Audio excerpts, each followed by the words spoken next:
So we talked a little bit about array. Now let's talk about radial array.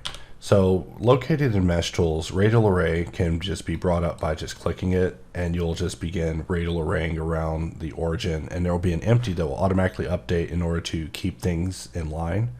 And that's really all there is to radial array. If we right click and cancel it, a more advanced case of using radial array is this control behavior of being able to rotate around the 3D cursor. And so my favorite test case for actually showing that is this example here, where we'll just snap a cursor to a bevel vertex corner, and we will Shift A, add a cube.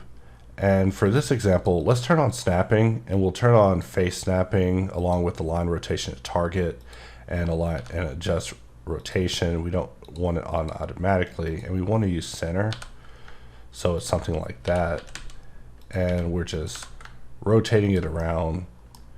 We still want to keep our face in the center. I mean, we still want to keep our 3D cursor in the center of this face, but we're just orienting this object to the surface.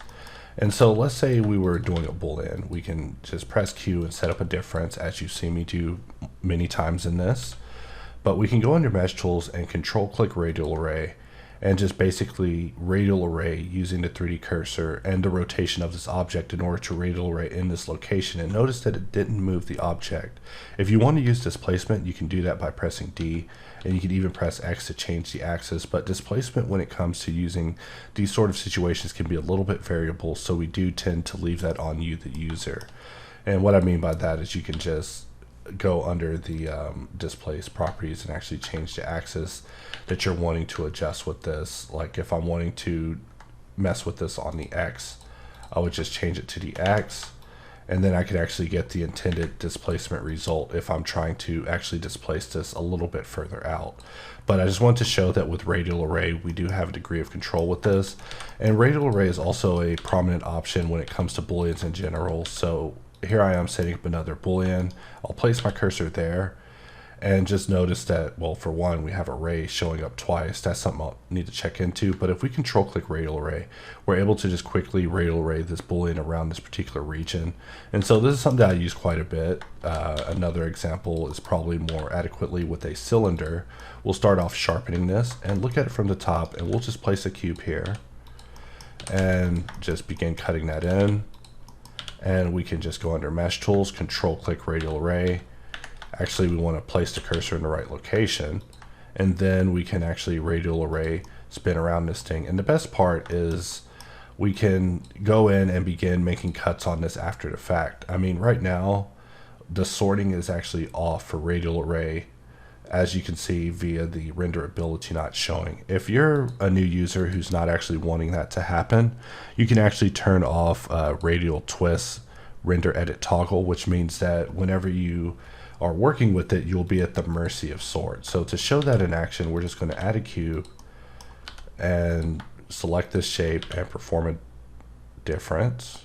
And now we see that this is actually affecting every aspect of the radial array. So there may be times where you may want to cut through the entire assembly together as a mesh, or like in this case, you want to just modify one piece and actually have it propagate to the rest of the pieces that you have in your radial array.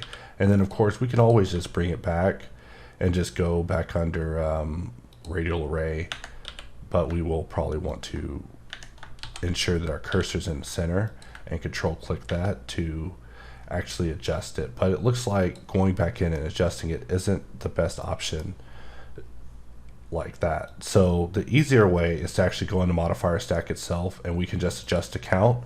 Alternatively, you could go in the Q menu, and then under array v2 or v1 or any array, you can just roll the wheel to actually get array to exactly where you want. So maybe you actually want it to be kind of a try setup here, you can do that. But with radial array, we definitely wanted to try to make it as straightforward as possible with users. A question users looking at older content might wonder is, what happened to circular array?